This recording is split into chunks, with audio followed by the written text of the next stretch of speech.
Hello everyone. So in this video, I'm talking next about semantic markup. Semantic markup. All right. The word semantic naturally relates to meaning, giving more meaning to your HTML markup. So it's simply it gives more meaning. That's just the word. Before on pages on sites, what we had was just divs. For example, when you open a site like this, if you inspect the site, I've taught us how to inspect. Right click on the page and click on inspect. When you inspect, back then, sites that were built earlier on before the invention of semantic markups, everything you will see, every element you see, it will be only divs. They will just be divs. And then many of those things, as a developer, when you inspect it, it won't really make much sense. You won't really understand. But this little page here, for instance, now when you look at it, you can see that okay, this is the head. If I click here, it opens. I have more like you can see things like header inside the story head. We can see a link here. Let's close the head. Next, if you click this part, you see we see the body. Inside the body, we have the header. You can understand, okay, there's a div here. This is the main content. You can see main and you can see footer. It is, but imagine everything is just div. By looking, you can't have the slightest idea of what exactly did the developer, what exactly he put in place. But looking at this, it still makes a little bit more sense. Let me open a random site. Let me open Google homepage, for instance. I mean, we all know Google homepage. So there's nothing much on their homepage. All right, inspecting their own page, there are just few elements there. Now, looking at this, we know what the head is divided into the body. Inside the body, we have what we call iframe. Iframe is something I will probably show us later. It is used to embed images. There's an iframe.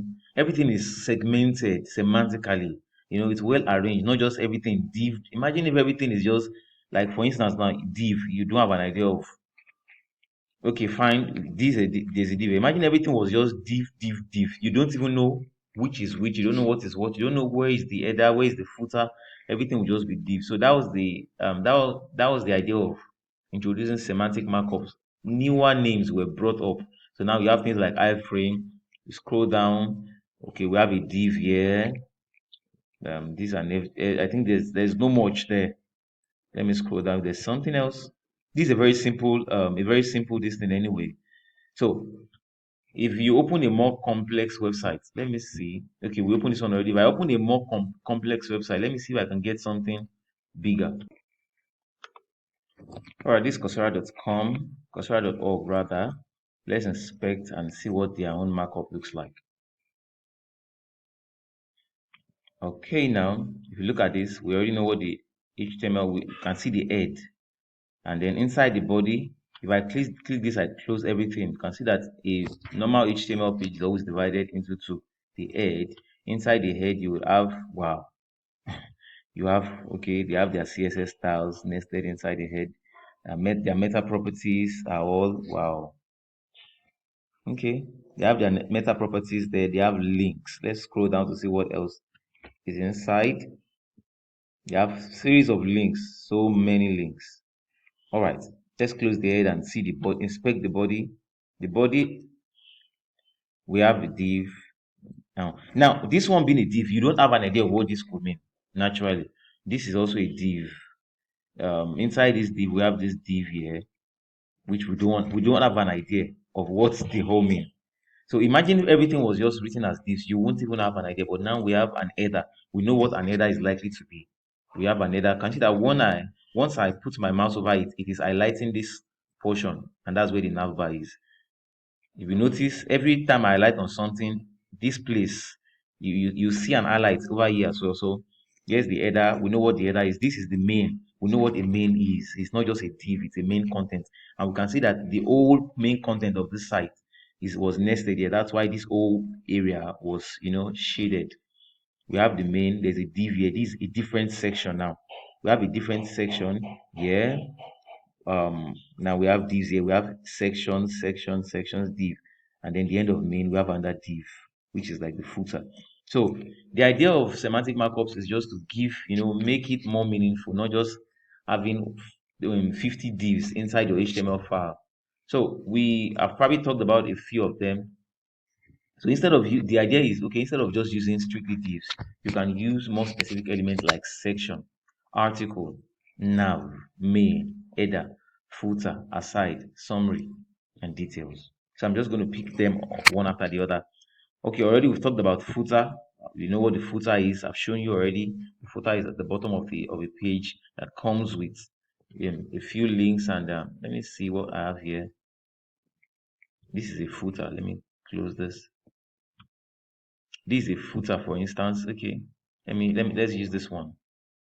Coursera. Now this is their own footer. It is not colored. This is a footer. They have links there and they have a copyright note as well in the footer. Also, we have the nav. The nav, I told us before, the nav is the navigation menu that helps us to navigate between pages on every site. About every site you go to, almost every site anyway, will have a navigation menu that can help you to navigate. For instance, now this is the nav bar. Yeah, inside this nav bar, inside this header, we have the navigation menu. You can see it helps you to navigate to other pages. When you come to the home page, you obviously cannot see everything in this site, but there are links embedded inside the navigation menu that can take you to other parts of the page. For instance, inside this drop down button, I have other pages nested inside, and you can see that once I even go over them, more options pop out for me. You can see by the right hand that some options are coming out here. I change different links. I over this. You can see there are different parts of this page. They are all different pages anyway, but you can't have everything together on your own page. So we have what we call the nav always embedded inside the header. Remember what the header is. Let me take you back to our HTML file. All right, this is the header. I said you divide your body element into header, main, and footer. Inside header, one of the things we add there is our navigation menu.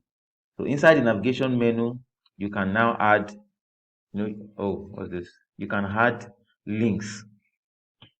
You can add links that will take you to other sites. So we don't need to dwell much about navs. Later on in the course, especially when you get to CSS, you understand how to make a navigation menu. You understand better. It's not something we can just do it. It's not something you can do. Okay, let's just do something little. If I want to have a nav, I can actually make it all anchor tags. For instance, I have this as home, and then it's an href set to hash.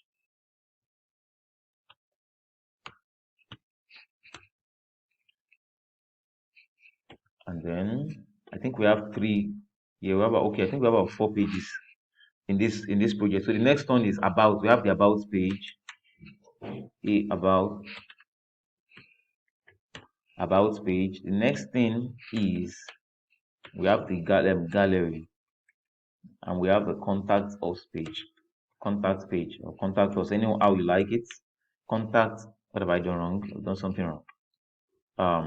The closing tag is no longer here. Okay, contact us page. Now we have 4 pages in our nav.